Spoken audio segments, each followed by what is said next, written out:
What's up, guys? This is Tunji from Caesar Graphics. First, I want to appreciate you guys from the Creative Designers Forum. I want to appreciate the person that asked me to come up with this tutorial. Really, I have never come up with this before, and I really want to say a big thank you for making me do this.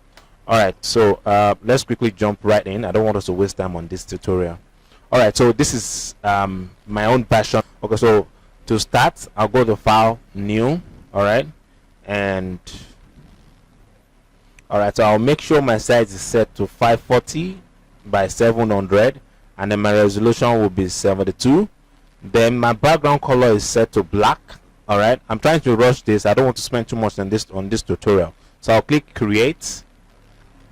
Alright, so this is my artboard ready, open.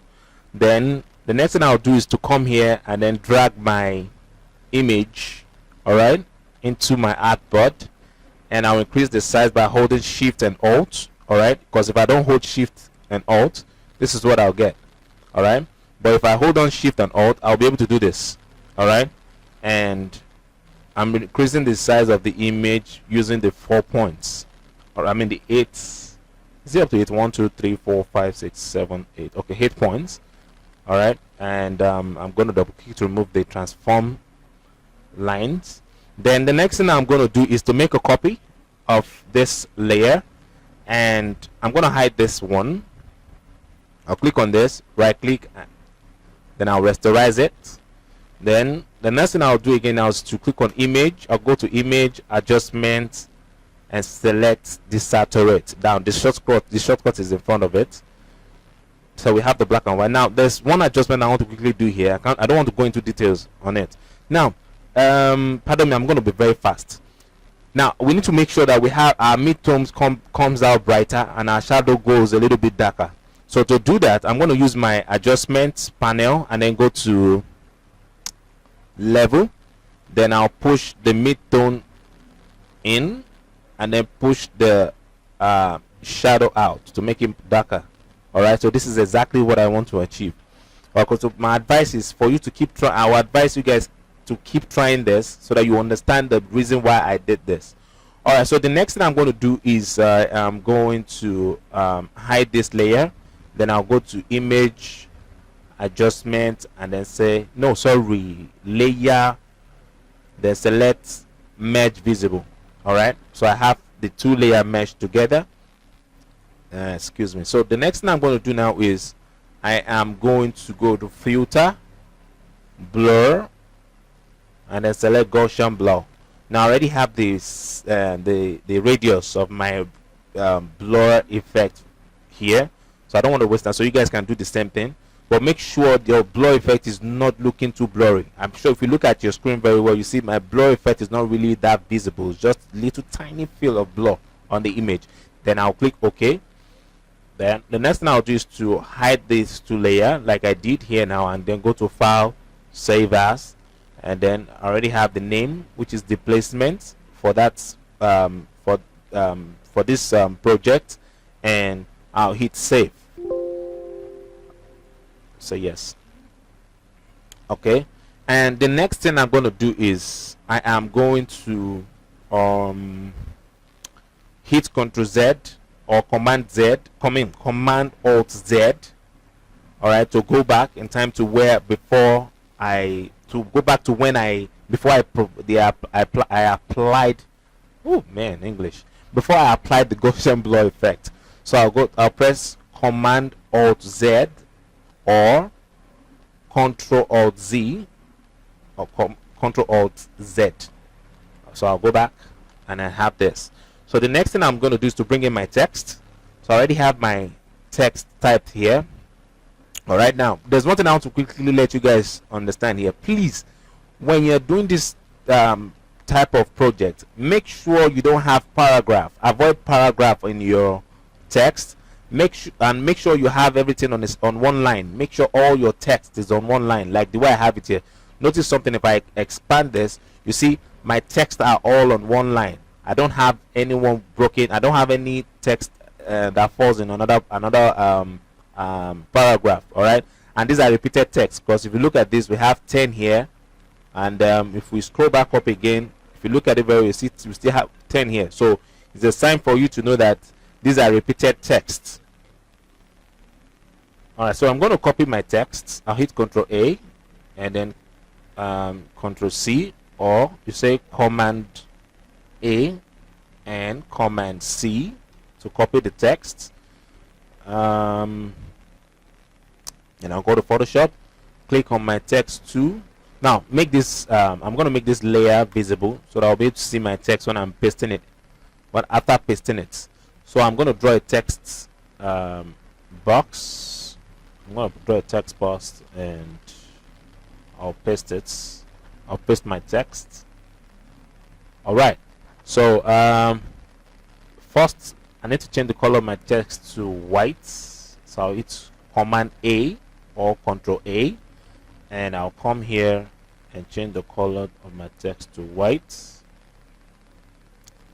I'll change it to white. So I'll say OK. Then let's start changing the size of our font. So I'll come here, change this to 16.1. 16. All right, 16 is fine. And let me use 13.1 here. 13.1. Beautiful. All right, so then there's one other option I want to quickly explain to you guys before I forget. If you look at my text here, you notice I have my text from the beginning of my frame to the end of my frame. There's no space. I don't have any space on this side of my screen. Now the reason why that is like that is because if I go to my paragraph panel, I have my justify last left checked. If this is your first time of doing this, it's possible yours will be here. All right, yours may be on this one, and if you look at it now, you see I have those space here. But if you don't want those space, which I would advise you don't allow, make sure you're on this. All right, so if I click on this now, I have this. Now I want to take out this space at the bottom here. So to do that, I'll double click and I'll double click and drag this down, drag it down, and I'll click on my move tool. All right, so the next thing I'm going to do is to add shadow to our text. So I'll come here, go to my FX icon and select drop shadow. All right, and I'll increase the size a bit. Let me make the size 7. Make it 7. All right, yeah, 7 is fine. Opacity should be, let's say, 90. All right, multiply, very okay. Distance, perfect. Okay, so I am going to say okay, and I'm trying to rush this tutorial, please. All right, so I'm going to make a new copy. All right, I'm going to make a new copy. I'm trying to remember how I got to that, how I was able to achieve it. All right, so I'm going to hide this. I'm going to hide this layer. Click on this layer, and now we have 2 text layer now. All right, so how did I come up? Sorry, I'm supposed to teach you guys how I duplicate that. Now I made a copy of this by hitting Ctrl J on my keyboard. I'm sorry for that. I hit Ctrl J, or another way of making duplicating a layer is to click and drag and then drop here, so you have another copy of the layer. And then I'm going to hide this layer, click on this layer, and then convert this layer to I'm going to convert this layer to a smart object. So to do that, I'll click on this icon and then say convert to smart object. All right, so it's now a smart object. Now it's time for us to now bring in our displacement Photoshop file that we saved earlier. So to do that, the first thing I'll do is to go to filter, click on distort, and then click on displace. Now it's possible we're still going to come back here if we notice that our adjustment is not working well the way we want it. So I'm going to leave this as is. All right, and I'll hit OK, now before I hit OK, make sure you're on stretch to fit. Repeat edge pixel is checked, and then say OK. So this is that Photoshop file that we saved earlier. So I'm going to click on it, and I'll click open. Now notice something. When I click open, you see my text changed. All right, the look of my text changed. So I don't want something this heavy. This is too heavy for me. So what I'll do now is to hit Ctrl Z on my keyboard, and I'll go back to filter. So I'll click filter, distort displace, and now let's try 2, because that 10 is too heavy. And the reason why it's like that is because of the frame size of the project we're working on. So it varies according to the frame size of your project. So let's try 2 horizontal, 2 vertical, and make sure this other stuff are checked, and I click OK. So this is still that file that we saved earlier. So I'll click on this, and I'll hit open. Good. Now if you look at the video, you see we have some coily, like distort text here. All right, it's because of the displacement effect that we applied to our layer. All right, so the next thing I'm going to do is I'm going to click on Command or Control, and then make sure my mouse is positioned where I have this my layer box here. All right, so notice something. As soon as I move my mouse on that box, I have this small tiny marquee box showing at the back of my mouse cursor. So it's telling me, am I trying to create a marquee of that layer? No, I'm trying to create a marquee of this layer. All right, so I'm going to click on this. All right, and am I supposed to on this layer? No, sorry, it's supposed to be on that layer. Pardon me, please. So I'm holding down Control, and I'll click. All right, so I have the marquee of marquee all around my text, and the next thing I'm going to do is I am going to hide this layer. All right, and I'll click on this layer, and I'm going to hold down, I'm going to click on this layer mask icon here, okay, to make a mask on that layer. Okay, so the next thing I'm going to do is I am going to click on I'm going to make this layer visible. All right, on that Control again or Command, and then click on this icon to create marquee around this, to create the marquee shape of this layer. So I'll click on this. Notice I didn't hold down Control and click on this. I held down Control or Command, and then I clicked on this. All right, so I have the marquee all around the I have the marquee of that shape now on that layer, but that's not where we want to put it. So what I'll do is I'll click on this layer, and I'll hold down Alt, and click on the layer mask icon. All right, so we have this. Okay, so the next thing I'm going to do is to reduce the opacity of that layer.